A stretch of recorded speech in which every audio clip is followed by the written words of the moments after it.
நாகை சுத்திகரிப்பு ஆலை வேறு மாநிலத்திற்கு மாற்றப்பட்டதற்கு திமுக அரசே முழு பொறுப்பு ஏற்க வேண்டும் என்று PR பாண்டியன் தெரிவித்துள்ளார்.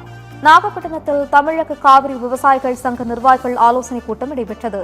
கூட்டத்திற்கு பிறகு சங்கத்தின் பொதுச் செயலர் PR பாண்டியன் செய்தியாளர்கள் சந்தித்தார். அப்போது பேசிய அவர், 2021ஆம் ஆண்டு திமுக அரசு பொறுப்பேற்ற சில மாதங்களிலேயே காவிரி டெல்டா பாதுகாக்கப்பட்ட வேளாண் மண்டலத்திற்கு முரண்பட நாகை மாவட்டத்தை பெட்ரோலிய ரசாயன மண்டலமாக அறிவித்தது என குற்றம் சாட்டினார்.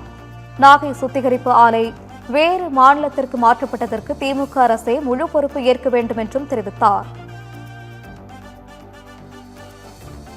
விவசாயிகளிடத்திலே பேசி நாகப்பட்டினத்திற்கு இந்த எண்ணெய் சுத்திகரிப்பு ஆலை விரிவாக்க பணி தேவை என்பதை ஒத்த கருத்தை உருவாக்கி அதற்கான நிலங்களையும் பெற்றுத் தருவதற்கு விவசாயிகள் ஒத்துழைப்பு கொடுக்க வேண்டும். உரிய விலையை விவசாயிகளுக்கு பெற்றுக் கொடுத்து வேலை வாய்ப்பையும் பெற்றுக் கொடுத்து அந்த திட்டத்தை செயல்படுத்த வேண்டும் என்று வலியுறுத்தி நாங்களும் பல கட்ட முயற்சிகளை மேற்கொண்டோம். ஆனால் இன்றைக்கு அந்த நாகப்பட்டினத்திற்கான முகவரியே அந்த மணலி ரிஃபைனரி என்று சொல்லக்கூடிய எண்ணெய் சுத்திகரிப்பு ஆலை தான். அந்த ஆலை இன்றைக்கு வெளிமாநிலத்திற்கு மாற்றம் செய்யப்பட்டு விட்டதாக சொல்லப்படுகிற செய்தி மிகுந்த அதிர்ச்சி அளிக்கிறது. இதுக்கு முழு பொறுப்பு திமுக அரசு தான். இந்த அரசாங்கம் இந்த திட்டத்தை இங்கே செயல்படுத்துவதற்கான நடவடிக்கை மேற்கொள்ளாமல் நாகப்பட்டினம் நகரத்தினுடைய முகவரியை அடித்து விட்டது. எனவே அதே போல பாதிக்கப்படுகிற விவசாயிகளுக்கு உரிய இழப்பீடு பெற்றுத் தருவது இல்லை.